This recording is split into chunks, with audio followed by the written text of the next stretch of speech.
जय मां शमशान काली, आप सभी का हमारे चैनल में हार्दिक स्वागत है। मैं शिवदत्त राम अघोरी आज आप सभी के सामने प्रेत साधना कैसे करते हैं ये सिद्धि लेकर के आया हूँ। मैं तुम्हें प्रेत सिद्धि का एक ऐसा सफल मंत्र बताऊंगा जो कि पूर्ण रूप से परीक्षित है और ज़्यादा दुष्कर भी नहीं है। दोस्तों, कभी भी किसी भी शक्ति का दुरुपयोग नहीं करना चाहिए। केवल आत्मरक्षा और परोपकार और सात्विक कार्यों की पूर्ति आदि के लिए प्रेत की सहायता लेनी चाहिए।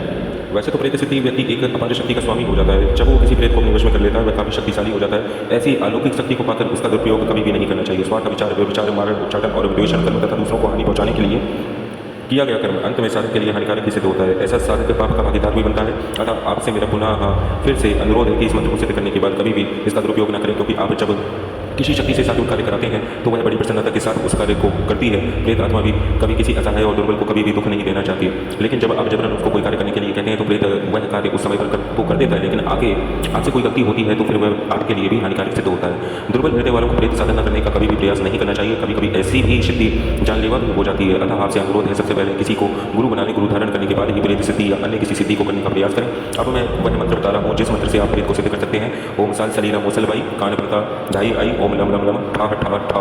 पहले इस मंत्र को खूब अच्छी तरह से याद कर लेना चाहिए। इसके बाद कृष्ण पक्ष के शनिवार की संध्या में काल में गर्भस्थी या गांव शहर में सुनसान और निर्जल स्थान में बबूल के नीचे पुराने वृक्ष के नीचे जाकर निसंकोच शरीर के सब कपड़े उतारते हैं। जन्मजात नग्न होकर आग की लकड़ी जलाकर अग्नि में काले तिल काली उड़द से आहुति करें। प्रत्येक आहुति के समय इस मंत्र का जप करते जाएं। वृक्ष की खोज पहले से ही कर लेनी चाहिए। सब सामग्री वहाँ से रखनी चाहिए तथा साथ ले जानी चाहिए।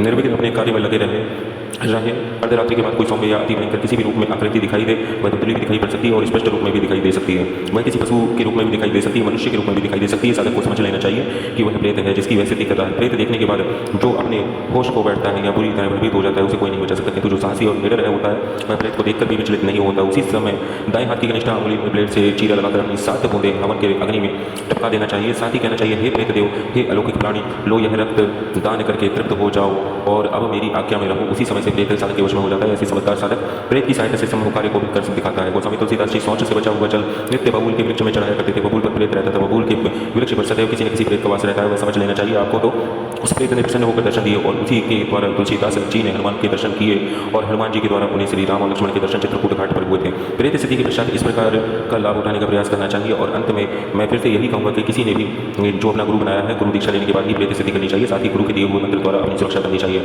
अगर आपको यह वीडियो अच्छी लगी हो तो आप इसे जरूर लाइक करें, चैनल को सब्सक्राइब करें और कमेंट बॉक्स में क्या आप किस विषय में वीडियो जानना चाहते हैं ये हमें अवश्य लिखें।